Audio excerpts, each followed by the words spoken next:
The 2022 BMW X3 is the best-selling vehicle in this German manufacturer's fleet. Why is that? Well, we were curious too, so they lent us one.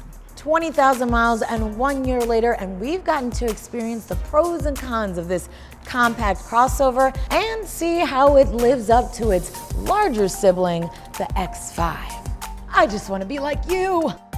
But alas, it's time to say goodbye. It's so hard to say goodbye. And in this video, I'll break down our experience, good and bad, over the past year and let you know what the experts think the vehicle is worth a year later. You'll hear from our team, including myself, on a few points we think you should consider before buying one yourself. If you like seeing these long-term test updates, go ahead and hit like and subscribe right now so we can do more of them.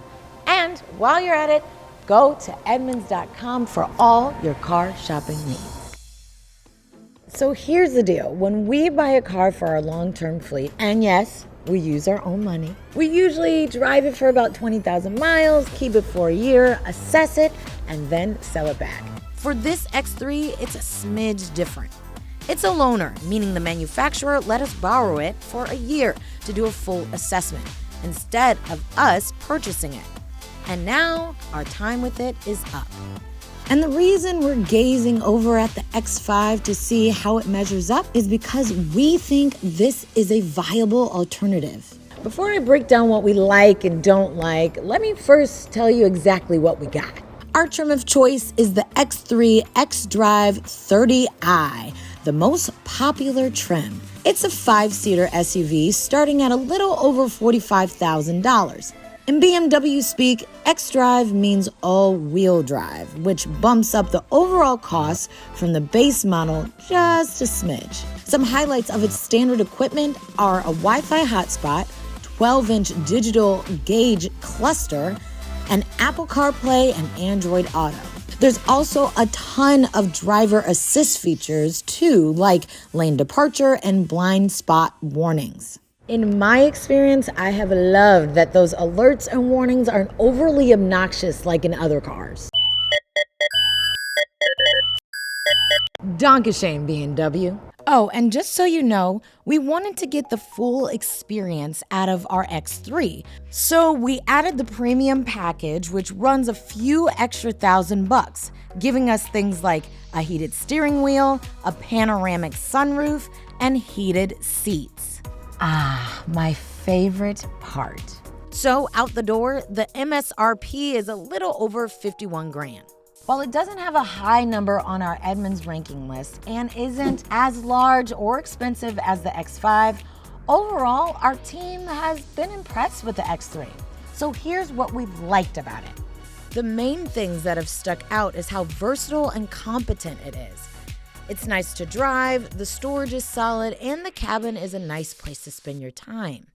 The most memorable thing about it for me was comfort. You might think, oh, BMW, the ultimate driving machine, but it was actually almost the ultimate comfort machine.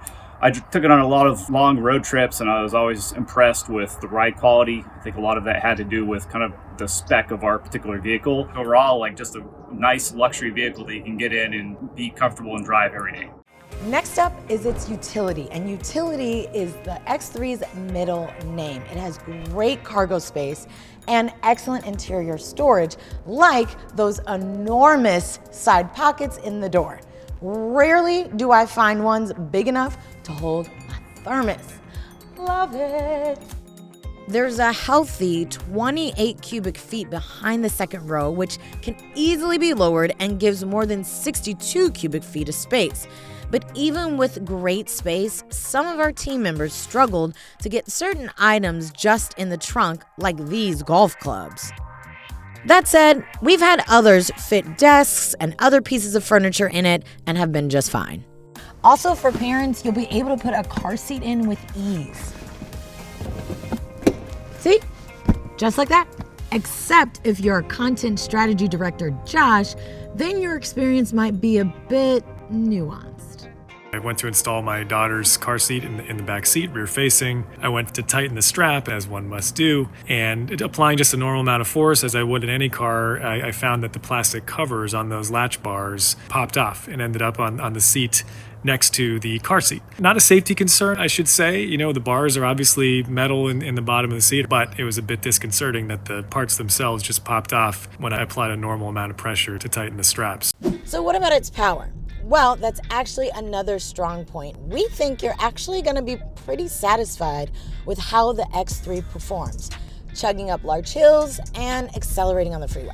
No, we don't have the top trim with a 6-cylinder engine, but the xDrive 30i's 4-cylinder engine packs a pretty powerful punch. For me, it was one of the first things I noticed when driving this on the highway was how much power it had and how smooth and quick the acceleration is.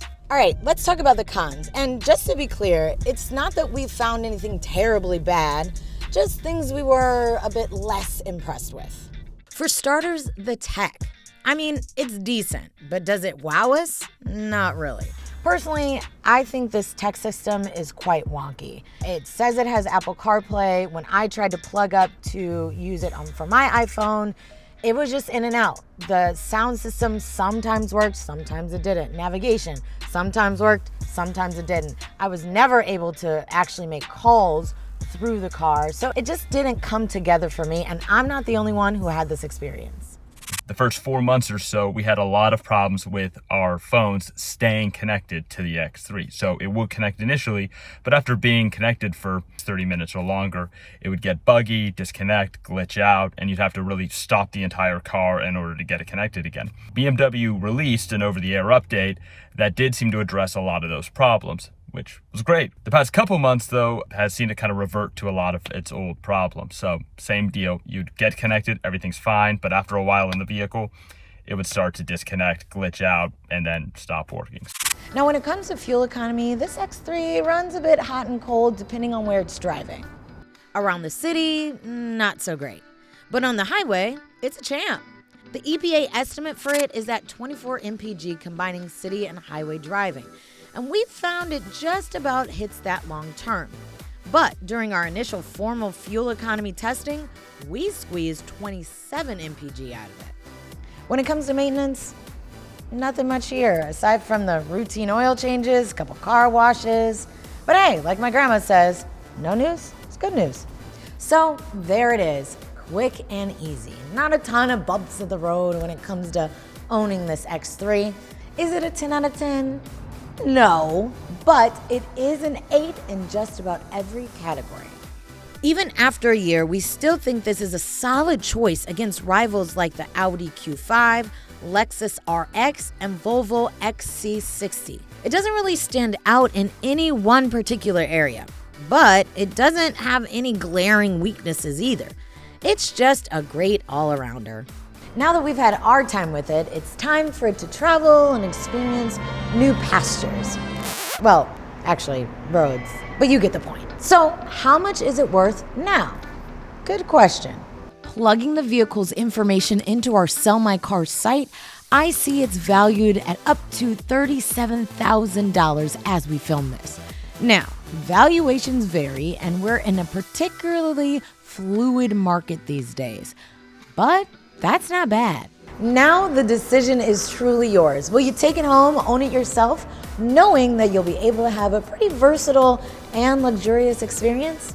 Let us know in the comments below, and I'll see you next time.